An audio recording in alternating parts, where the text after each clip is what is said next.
Hi everyone, welcome to today's musings. The subject of being humble can be a difficult one. Very often we think we know it all, especially the older we get, we seem like, well, I'm pretty good, I've done this and I've done that. But I think it's good for us to remember what true humility looks like. And today I'll talk a little bit about the wonderful man who thought Jesus was too big for him to come to his house. And a certain centurion servant who was dear to him was sick and ready to die.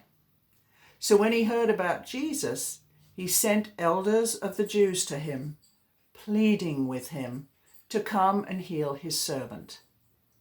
And when they came to Jesus, they begged him earnestly, saying that the one for whom he should do this was deserving.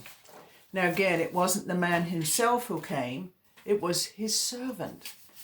So clearly this man had humility as part of his assets. Anyway, the servant goes on to say, for he loves our nation and has built us a synagogue. That must be really something for a Roman to do. Then Jesus went with them. And when he was already not far from the house, the centurion sent friends to him, saying to him, Lord, do not trouble yourself, for I am not worthy that you should enter under my roof.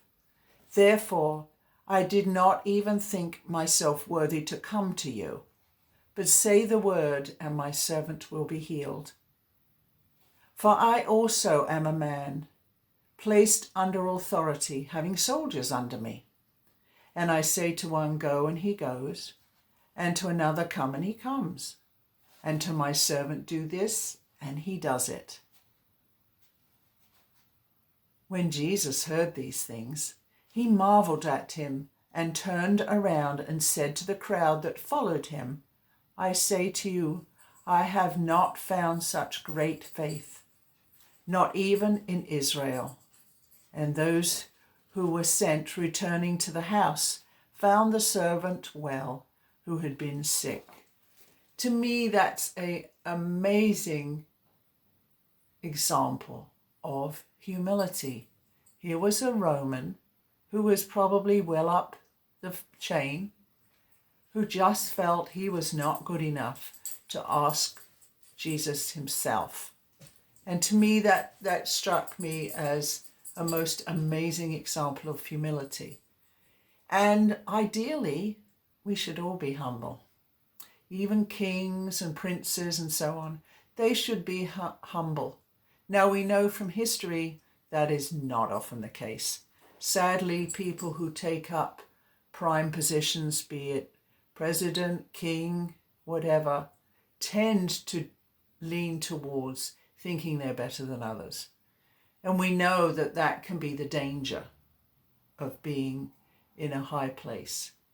But in our own lives, we too can be humble, acknowledging when we're wrong, acknowledging when we feel that we don't have the answers. Truly, we will not have all the answers in this world. There is so much that we have around us, not only the physical things that we have around us, but also the belief that heaven is huge, beyond hugeness. So I hope you will be thinking about that special man and his wonderful humility as you go along on your life. May God be with you all. May you be willing to be humble. Amen.